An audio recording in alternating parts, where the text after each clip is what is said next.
Hey everybody, Kevin Duffy here of the Boston Herald, joined by Guregian, Patriots beat columnist.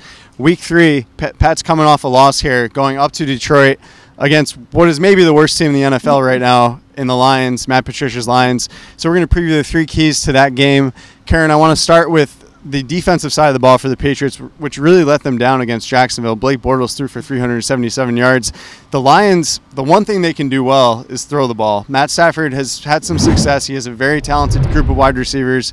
What do you see when you look at this matchup between the Pats defense and the Lions offense? Well, I'll tell you, Matthew Stafford scares me a lot more than Blake Bortles as a thrower of the football. And 2 things have to happen if Matthew Stafford isn't going to throw for 500 yards and 6 touchdowns.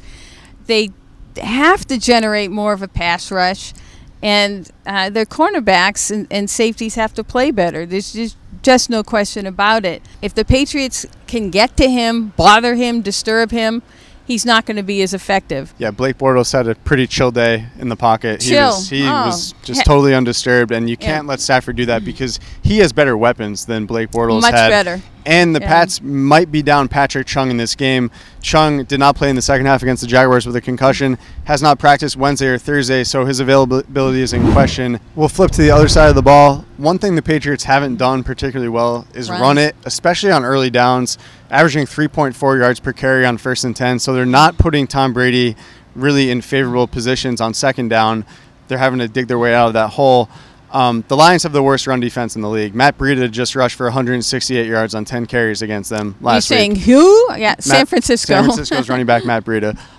Is this the game where the Patriots figure out their rushing attack? Because I think that's going to be a vital part to their offense this year. Well, I think it's going to be a mix. And, Sony Michel got his feet wet or legs wet, whatever the saying is, last week in Jacksonville.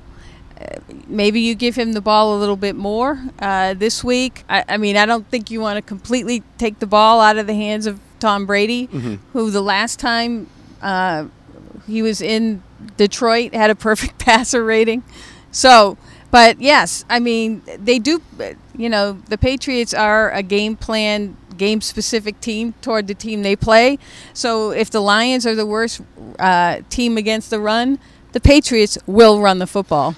I was actually slightly encouraged by Michel's debut. I know the numbers weren't great. I think it was 10 carries for 34 yards, but he ran pretty hard. He had that one 15-yard run where he picked up, put his head into the Jaguar safety, Tayshaun Gibson, and carried him for 7 yards down the field. So I think he's definitely the most athletic running back in the backfield, and he might be the strongest, most powerful too. I think he's going to run away with the job and become the clear-cut #1 running back in the next couple of weeks. Another offensive addition for the Patriots who could make an impact on Sunday, Josh Gordon. If he suits up, he's been limited with a hamstring injury, but if Josh Gordon suits up, how do you think that changes the Pats offense? Just having him even stand out there hugely changes the Patriots offense. Josh Gordon is a #1 receiver. And being a #1 receiver, he is going to, in turn, draw the other team's #1 cornerback. The last couple weeks without Julian Edelman, Chris Hogan has been drawing the top cornerback, or Philip Dorsett has been drawing the top cornerback. That has made Chris Hogan's life miserable because, again, he's not a top receiver.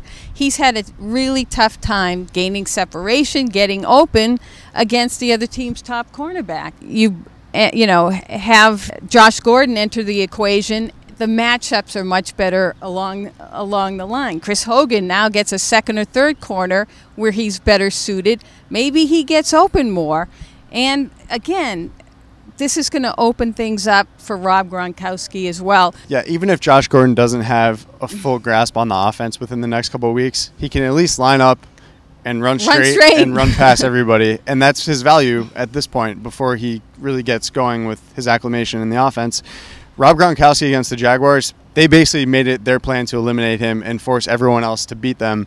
And the Jags were betting on the Patriots didn't have enough talent at the other positions to win, and they were right. They bet right. They bet correct on that. So I think a lot of teams probably looked at that game. Gronk had 2 catches for 15 yards and said, maybe we should try the exact same thing they did because that was really effective. if you get Josh Gordon in there and he's playing consistently and he's playing a lot of snaps, you can't take that approach, and I think that's the most important thing. I'm sure if he does play, that the Patriots, will have a small set of plays for him. He cannot learn the offense in a couple of days. There's just no way to do it. But again, they can have him run straight down the field, take one guy with him, two guys with him. They can have, again, just a small set of plays. He can run a couple slants here, do a couple of things. Trust me, he will draw attention, and that's the beauty of having him right now. If he draws attention, that will open up things for the other receivers and Gronk. All right, we'll both be in Detroit this weekend. You can find all our coverage of the game on bostonherald.com.